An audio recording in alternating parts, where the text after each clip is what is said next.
दशकों साल 2023 की बात करें, बहुत कुछ खोया, बहुत कुछ पाया। साल 2024 2 दिन बाद में हम प्रवेश कर चुके होंगे, अंग्रेजी नववर्ष के अनुसार।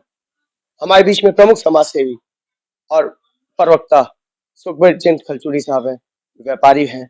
इनसे बात कर लेते हैं कि क्या शुभकामना, क्या बधाई देंगे। साल 2023 जाने को है और 24 आने को पूरे समाज को, पूरी अपनी जितनी जनता है सबको मैं 2024 के आगमन पर हार्दिक बधाई देता हूँ और भगवान से कृपा मतलब जो है प्रार्थना करता हूँ भगवान जी किसी भी आपदा को ना दें और जितना मतलब खुशियाँ जितना वो दे सके उनका धन्यवाद है। भगवान जी का बहुत मेहरबानी। साल 2024 की शुरुआत हो रही है और भव्य मंदिर मिलने जा रहा है। भव्य मंदिर के लिए हमारे न्यायालय, हमारे समाज की पूरे की एक पुकार भी थी। न्यायालय ने जो आदेश दिया, न्यायालय के मुताबिक ये भव्य मंदिर बना। हम न्यायालय की और अपने भगवान जी की सबकी मतलब इसमें बहुत ही मेहरबानी है, बड़ी कृपा है और पूरे समाज ने न्यायालय के आदेश को माना है। मार्केट के अंदर क्या तैयारी है 22 जनवरी को लेकर? मार्केट में सबसे पहले शोभा यात्रा निकलेगी और उसके बाद में प्रसाद व्यवस्था और मतलब रंगारंग प्रोग्राम, आतिशबाजी वगैरह से भगवान राम का पूरा सम्मान। शाम को दिवाली मनाई जाएगी जी। वहीं अगर हम बात करें तो सुखबीर जी 500 साल से ऊपर लग गए मंदिर तैयार। 500 वर्ष तैयार हुए, जैसे जैसे समाज में बदलाव आया, समाज का एक रुख बदला, न्यायालय का रुख बदला, तो बदलाव आने से भगवान राम का घर बना। सब लोग खुशी हैं, सब सनातन धर्म प्रेमी सब जो है इसके बहुत उत्सुक था इस निर्णय आने का और समय आया तो भगवान जी का बहुत भव्य मंदिर बना। सब लोग बहुत खुश हैं। पेशे से व्यापारी हैं, साल 2023 व्यापारियों के लिए कैसा गया? व्यापारियों के लिए ये जो ऑनलाइन सिस्टम है इसने सारा व्यापार रुपए में 60 पैसे रह गया। व्यापार रुपए में 60 पैसे और सरकार इस तरफ ध्यान न दे करके उसे इग्नोर कर रही है। सरकार को व्यापारी वर्ग सपोर्ट करता है, जबकि व्यापारी वर्ग को सरकार ने सपोर्ट नहीं किया, बल्कि व्यापारों की स्थिति खराब हुई है। बेरोजगारी बढ़ी है और महंगाई इतनी बढ़ी है पूछिए नहीं। मतलब कहने का ये है कि समय के मुताबिक सरकार ने जिस तरह महंगाई बढ़ाई है, बेरोजगारी बढ़ाई है, इसकी जिम्मेदारी सरकार पे है और आम समाज का आदमी इस चीज से त्रस्त है। सुखबीर जी, अभी आपकी व्यापारी वर्ग की आईटीओ पे भी मीटिंग हुई थी, तो उसमें क्या निष्कर्ष निकल करके आया? आयकर विभाग के अधिकारियों ने जैसे हमें सब जो मार्केट एसोसिएशन के एमडब्ल्यू को बुलाया, उन्होंने कहा रेवेन्यू कम आ रहा है। हमने कहा रेवेन्यू तो खुद ही कमाएगा, जब 60% कारोबार रह गया है तो उस कारोबारी को जब आमदन नहीं होगी टैक्स कहाँ से देगा वो?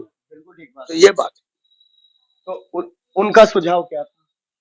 नहीं, उन्होंने कहा कि भाई आप बात ठीक कह रहे हो, लेकिन जो लोग टैक्स नहीं दे रहे उन लोगों को जो है मोडिफाई उनको मोटिवेट करो कि भाई वो जो है सरकार को आयकर में वृद्धि करवाएं, एडवांस टैक्स दें। सुखबीर जी, ऐसे में ऑनलाइन सिस्टम तो शायद खत्म नहीं होगा, क्योंकि वर्तमान सरकार तो खुद चाहती है सब कुछ ऑनलाइन।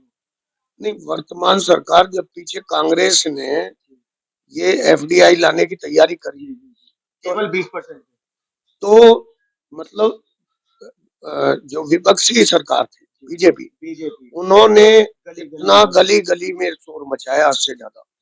अब एफडीआई लागू हुई तो बीजेपी के समय में हुई, तो इनको ये समझ रहनी चाहिए कि व्यापारी को भी ये समझ रहनी चाहिए, जो एक ही सरकार के गुणगान करते हैं, हमें सरकार जो भी प्रॉफिट करेगी यानी जो हमारा व्यापार बढ़ाएगी, हमारे लिए वो सरकार अच्छी है, ना कि जिन्होंने 13 तरीके के टैक्स ला रखे वो सरकार अच्छी नहीं। लेकिन सुखबीर जी, अगर हम मोदी सरकार की बात करें तो उनका ये कहना है कि हमने ऑनलाइन ला करके करप्शन को कम किया।